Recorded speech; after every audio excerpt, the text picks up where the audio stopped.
Welcome to the final block of today. We are talking NBA basketball. Joining me, Q Cherry, Christian Bersuch.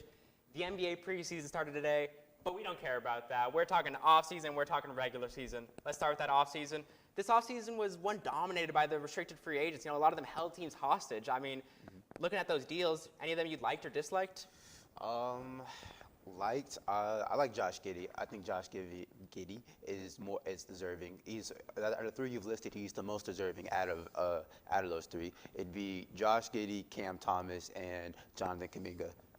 That's fair. I don't know if I'd say any of them are deserving about it. Christian, how about you? Yeah, I do not think that Cam Thomas in any way is more deserving of any money than Jonathan Kuminga. I think that the Nets made one good decision this summer, and it was to say, heck no, Cam Thomas, we are not giving you that money, because he is not deserving of a max contract, and that's what he's saying that he deserves. He's not getting a max contract from any team in this league. Jonathan Kuminga, I could afford to pay him $20 million a year, but Cam Thomas, I'm not paying $20 million a year to someone who doesn't get on the floor?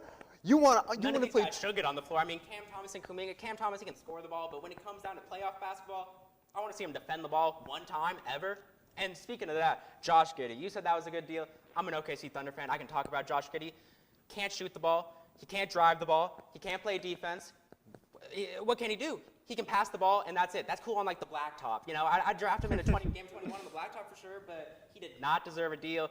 And the only free agent that did deserve a deal didn't get one. And Quentin Grimes, I think he was by far the most winning and best player of the restricted free agents, and he got a qualified offer. I mean, that was crazy to me. How about you guys? I like Quentin Grimes, especially his base in NBA 2K. He definitely should have got a higher deal. But Josh Giddey, disrespect. I mean, he almost dropped a quadruple double. Yeah. In April basketball, that's when he can play. He can play when the stakes are low, when the games don't matter. No, I think that when you look at Josh Giddey, like, as a Thunder fan, I understand your takes. But this year on the Bulls, month to month, you look at his stats, he was just on an upward trend. He got so much better throughout the year.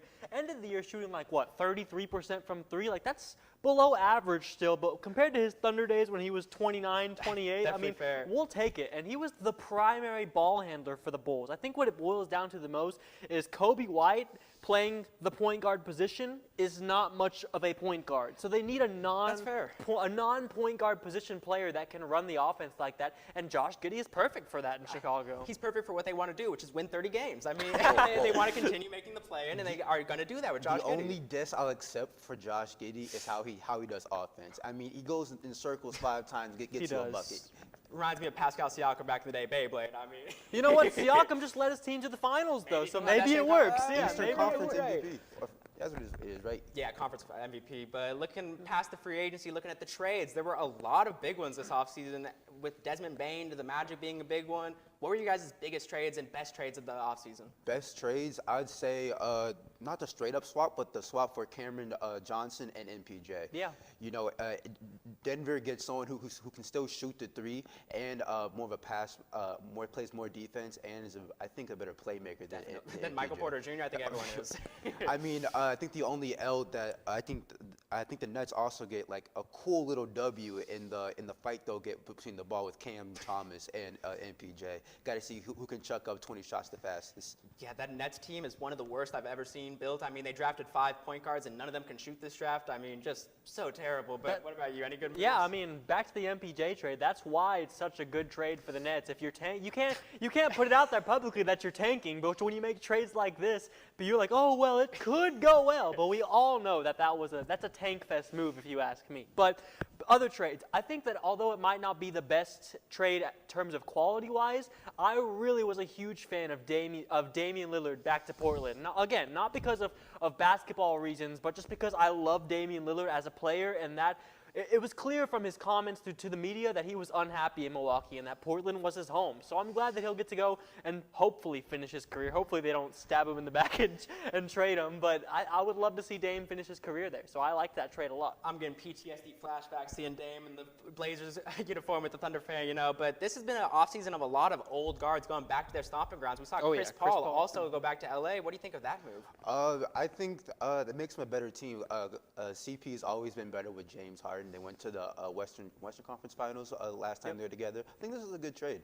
Any old guards? I know Nah, that's the only old guard I know. I think Russ is projected to go to Bradley the Beal. Kings. Bradley Yep, Beal. Bradley Bradley Beal. Beal to the Clippers as well, another old guard of the Clippers. And he's not a guard, but Brook Lopez to the Clippers while we're True. on that. But I think that's a good pickup that people aren't talking about enough. I agree, but speaking of Bradley Beal, did you see what Ty Lue said? He said, we want to get him back to being an elite defender.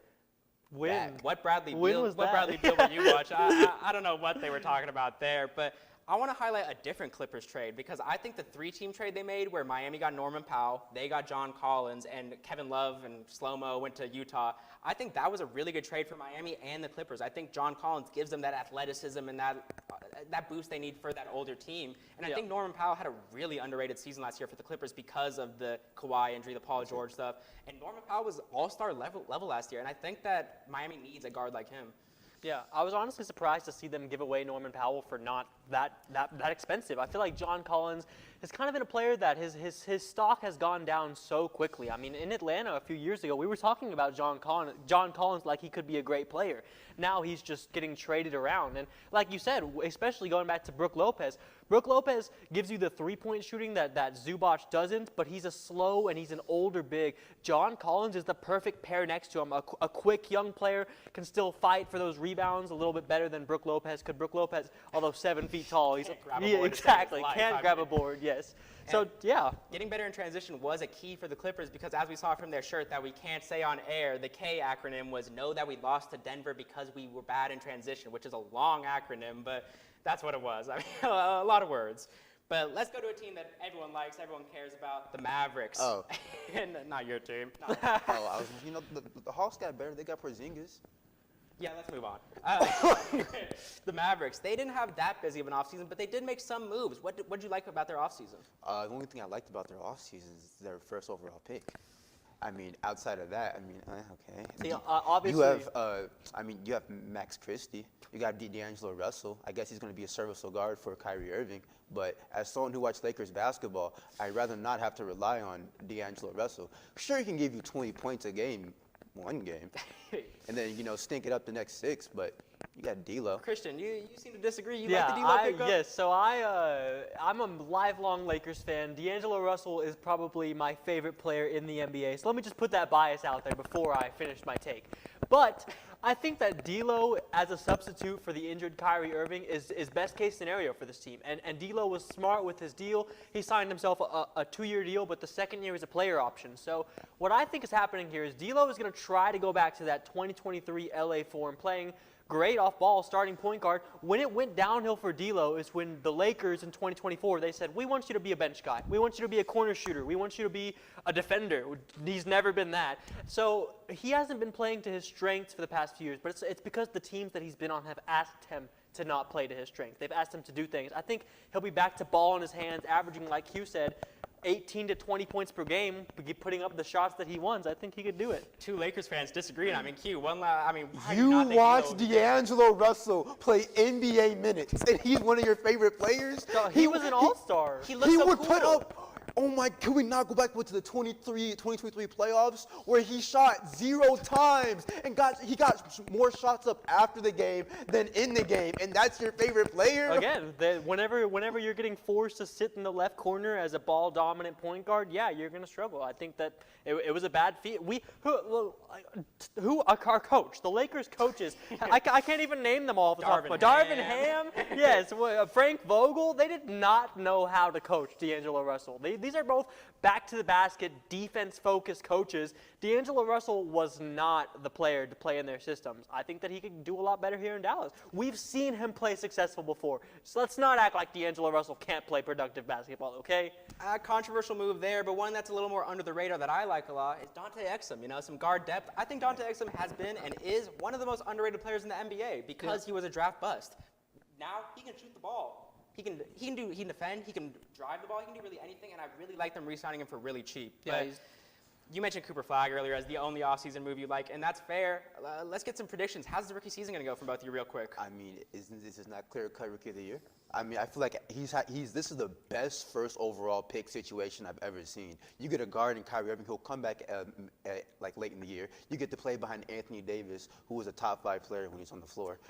Top 5? When he's on the floor. Top 10. That's fair, right? I guess we'll give you that. I guess. Well, real quick, let's not forget that that the Celtics drafted Jason Tatum #1 overall after like 55 wins. Gordon Hayward, Kyrie, but anyways, I just want to add to what you said. Cooper Flagg, an injury away from not winning Rookie of the Year. Like he's the only way he doesn't win is if he gets hurt. Knock on wood right now. Yeah. Knock on wood. I'm sorry. Everyone at home, knock on wood right now. That's the truth. The only way he doesn't win it is if something horrible happens, and I don't see it. I think we could see him average 20 a game maybe, especially with Kyrie. It gives him a lot better of a chance. I guess Ace Bailey, but that's Utah, isn't it? Ace Bailey is so trash. Ace Bailey's so trash. We talked about Cam Thomas earlier. Let's talk about Cam Thomas part 2. He just scores the ball and that's it. Can't play defense, can't dribble the ball at all. And they look at wins with Rookie of the Year. They look at which team impacted winning the most, and the Jazz are going to win less than 20 games. less than 15, I'd say, maybe. I mean, they're going to be the worst team in the league. I can't think of anyone that could even compete with them to be that bad. Nets maybe, but they have the Unk squad. Yeah, but I think Chris Middleton can win them a game or two down the stretch. But the Jazz, down the stretch, you want Chris Middleton to play more than 60 games? Nowadays, that's a tough ask. I have a hot take about Cooper Flagg. I think we should be shooting higher than Rookie of the Year. I think he's going to be better than Wembanyama was his rookie year. I think that Wembanyama with his shot diet was a little bit inefficient his rookie year and wasn't contributing to winning as much as he could have with his defense. And I think Cooper Flagg is going to be almost that same level defensive player, and he's just going to be I think he's going to be one of the best rookies we've ever seen in the NBA. You disagree? No, I don't. You scared me. When you said a step higher than Rookie of the Year, I was like, is he going to say MVP? Defensive Player of the Year, maybe? I mean, heart dropped to my butt. I cannot lie to you. I think that Wemby just had so much going for him. Like, he was a LeBron-level prospect. And, we're talking about Cooper Flagg being fantastic, but we're not saying he's a LeBron-level prospect. I think that the story is just not there. Wemby had everything going for him. He had the votes before he even played a game, That's definitely fair. Final record predictions right now go. How many games are the Mavericks winning? 40 to 50. In between 40 and 50. That seems fair. Okay, yeah, Christian? I was going to say 47, so I think he's on it. I'm going to say 60 games because I trust our Mavericks. Join us next week on Tuesday and Thursday for SportsZone. I've been your host, John Phillips. Have a great day.